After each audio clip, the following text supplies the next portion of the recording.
Shany Dror, there you are in Vienna studying dogs. Are you a little surprised that your most recent study has made you famous around the world? The New York Times is writing articles.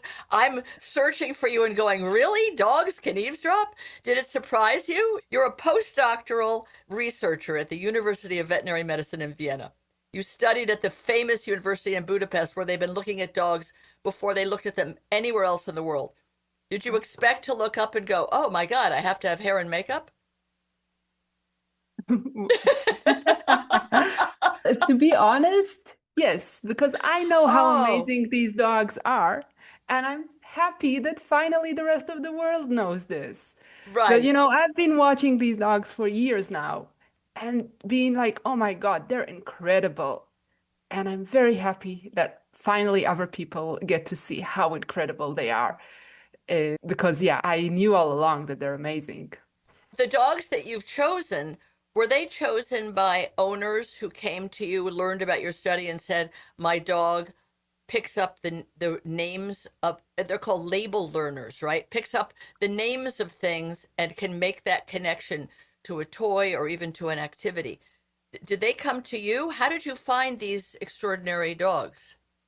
So this is actually a very long project, and I admit that we have in the past intentionally seeked out media attention Oh, good. because when I started my PhD, my first task was to train dogs to learn the names of toys.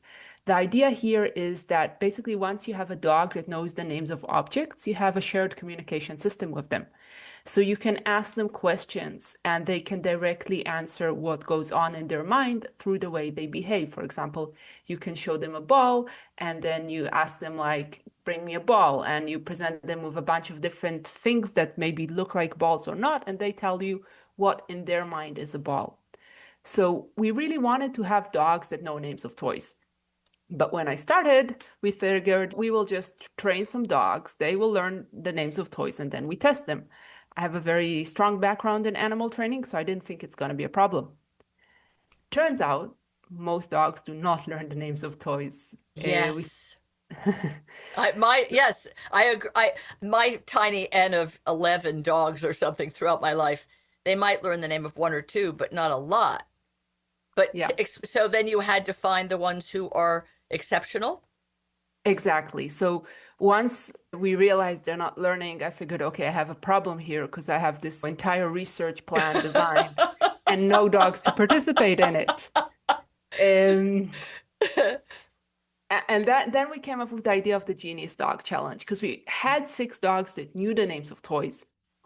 And I was having so much fun working with these dogs. They were in different countries around the world, so I was testing them over Zoom, and I figured the test that I run, I find so exciting. Will they get the toy? Will they not? They're running around, having so much fun. I want other people to see this, and maybe if other people see this, they will tell me, "Oh, my dog also knows the names of toys." And that way I can get the dog owners to come to me. And that's basically what we did. So in our first study, we broadcasted the tests live. So we had every time two dogs that were competing against each other on a live broadcast, and people could see how we do the studies. And that got a lot of media attention. That was in 2020. It also was during COVID, so people are a lot at Right. home. Yeah. Yeah, and that really helped to get the first kind of media attention that we needed and bring and have a lot of owners be like, "Oh, but my dog can also do this." And of course, if you're listening to us and you're thinking, "Oh, this is not a big thing. My dog knows the names of toys." Please contact me. I'd Yes. love to hear from you Yes. because we're always looking for more Because dogs. your work continues and your work Exactly. evolves. And do we have to go to Vienna though? It's not a bad place to go, soccer court and No, everything, but if you can come to Vienna, it's amazing. But no, we do almost all of our studies completely online. We ask the owners to put a camera in one room and then connect with their phone also to Zoom and sit in a different room. And then we put the toys in one room and we tell the owner which toy we would like the dog to bring. And that way we can control. So we basically set up a lab at the owner's house completely remotely with very low tech equipment. that's really cool. All right, let's back up a little to the genesis of at least the New York Times article and some of this other coverage. which isn't just the names of toy learning, because we know the famous Border Collie who was the very first guy to do this, right? I don't know, 1,000 toys or something. Then Pilly Bianchi's been on the show and written a book about him, her father's dog, and some other dogs in the meantime. But what really captured my imagination in your work was the eavesdropping.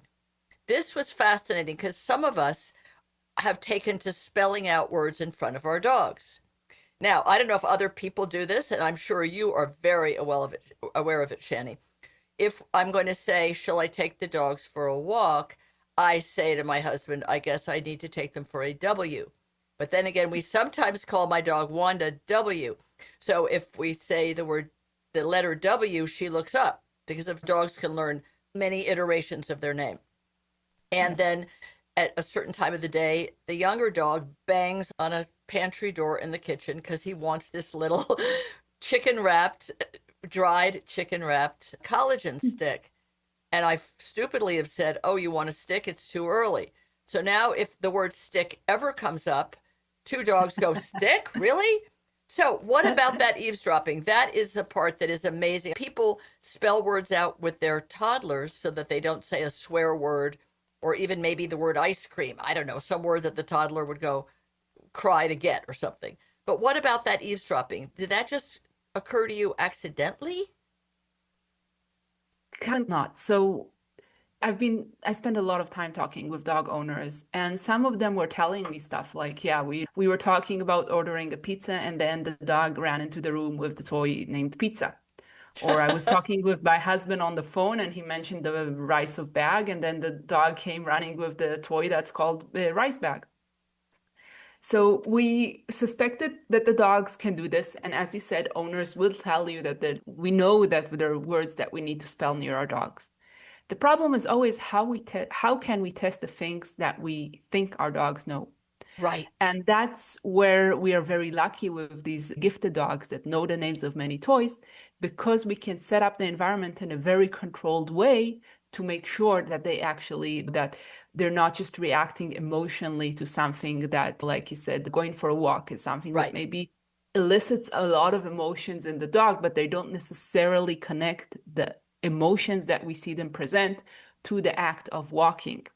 Mm-hmm. Whereas when you have toys, then you can be very sure that the dog is connecting this specific word, let's say, I don't know, tiger, to the tiger toy and not to the elephant toy, which is also a toy that he really likes, but is not the toy that we were referring to now. So you did this really cool thing with the bucket or the bowl over the toy, which was to introduce a novel item that the dog would simply hear the humans talking about. Can you explain that experiment? It helps us to understand how rigorous science needs to be so that it doesn't Yeah. just become a whole anecdotal mush pile of, oh, the dogs are all great. The dogs are so connected to us. The dogs know everything.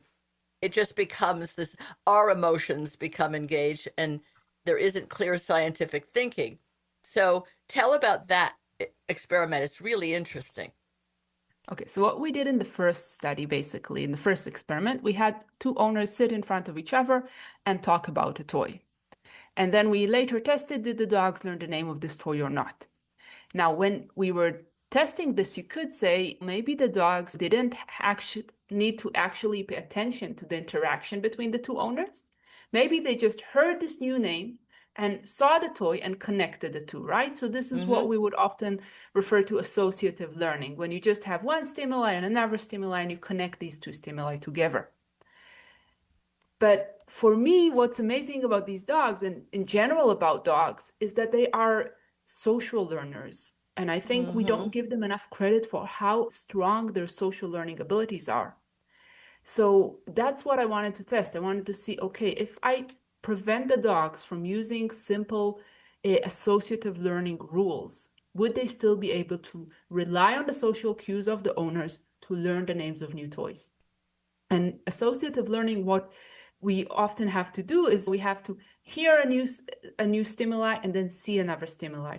So for example, in the very classical example of Pavlov, he would ring the bell and then the dogs will get food.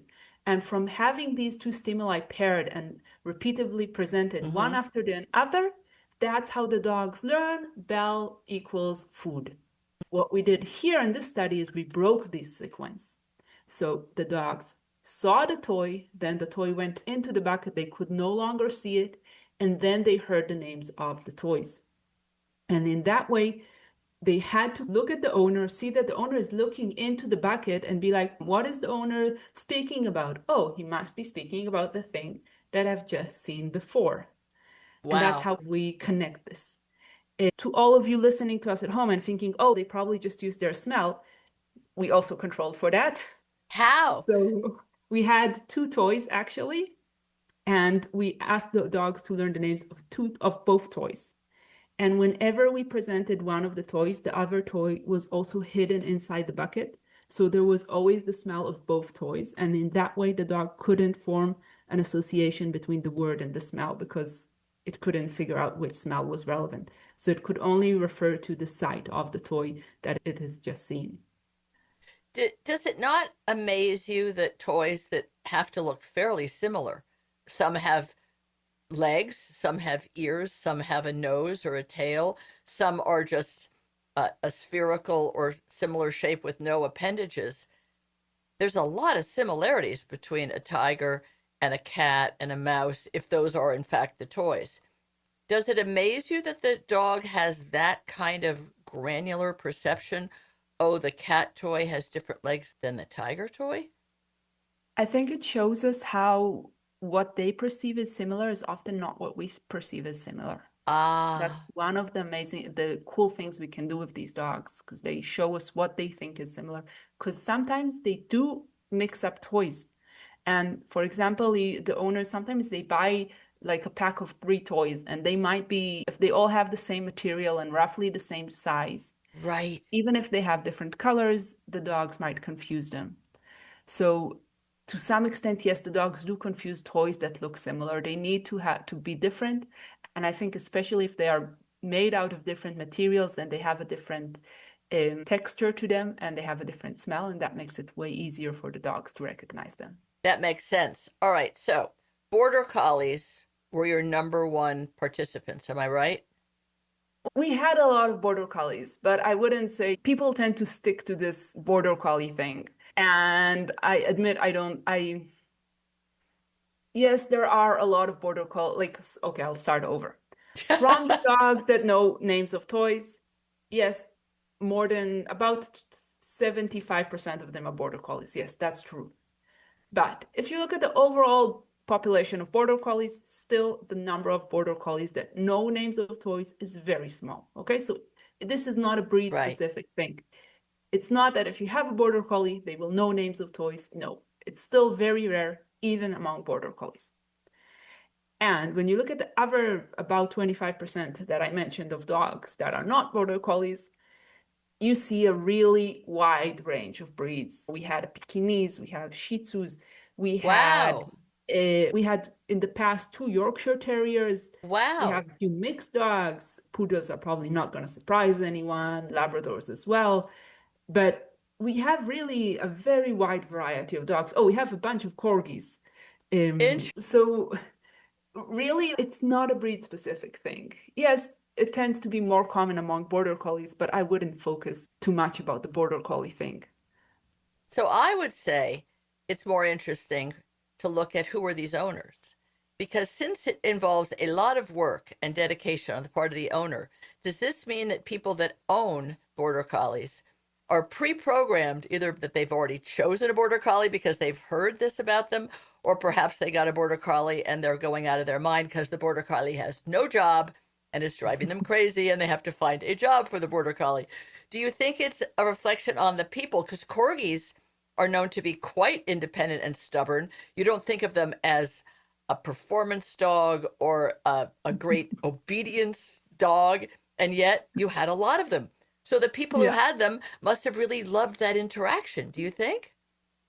So you said that it requires a lot of investment on the side of the owners, and this is actually really interesting. So it actually doesn't because Oh, we often get these dogs learn so fast that the owners normally don't intentionally train them to do this. oh, They just one day talk, as I said, they talk about a pizza and the dog comes in with a toy named Pizza, and then they're like, oh, wait, the dog picked up the name of this toy.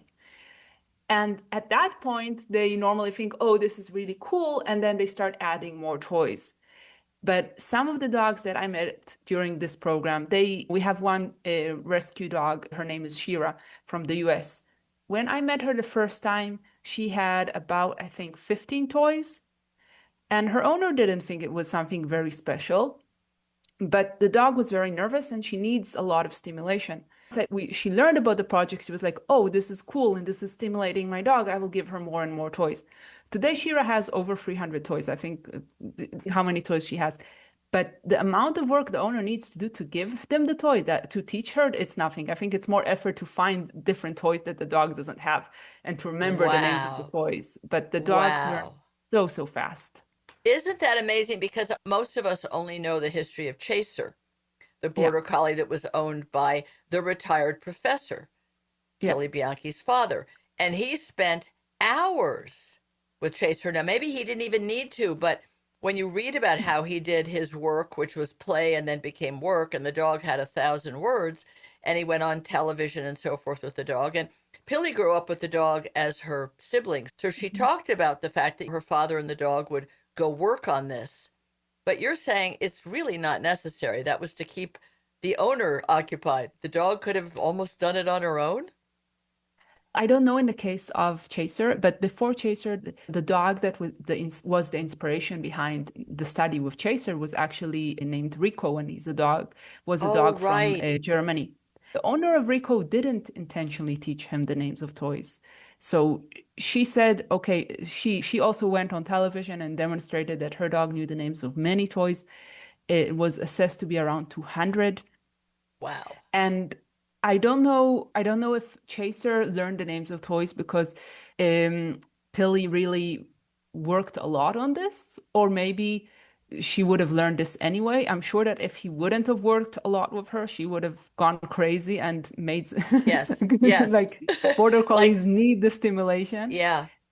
But most of the owners I'm working with, they didn't get this. They have their life. They're not, some of them are physically people in different stages of their life. Some of them are retired. They're not necessarily the most active people, even if they wanted to. Or some of them are couples with young kids. They don't, even if they wanted to, they don't have a lot of time to invest in the Right. dog.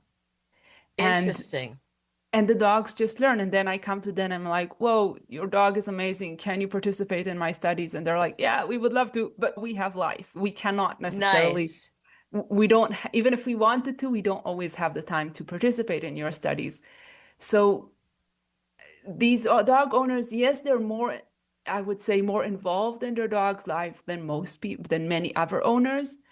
But then I come from dog sports and I see people that their whole life Yes. revolves around Mm-hmm. their dogs. So I wouldn't say it's something very special about the owners. It has to be in the sense that a dog cannot learn the names of 300 toys if you don't give them 300 toys. So you have to give them the option to do this. But it's not like these owners are exceptionally talented in this or are dog trainers. Many of them are first-time dog owners even. No kidding. It's fascinating because when you make the comparison, which either you did or the journalists have done, that these dogs can learn like an 18-month-old human toddler in terms of overhearing, eavesdropping, and learning from listening to human slash adult conversations. I think about the more privileged parents that one is aware of with very young children, constantly repeating the name. Yes, that's a rose. No, that is grass. There's a lot of repetition in teaching children words, which I think is a sign of very engaged parents. Maybe they're overdoing it. Probably, maybe the kids are going to learn these words anyway. But I remember sitting in a waiting room once, and it was a pediatric office, so some of the parents were just looking at their phone, and the kid was trying to interact or not, or playing with a magazine, and others were saying, "Yes, that's a photograph from a camera on the wall."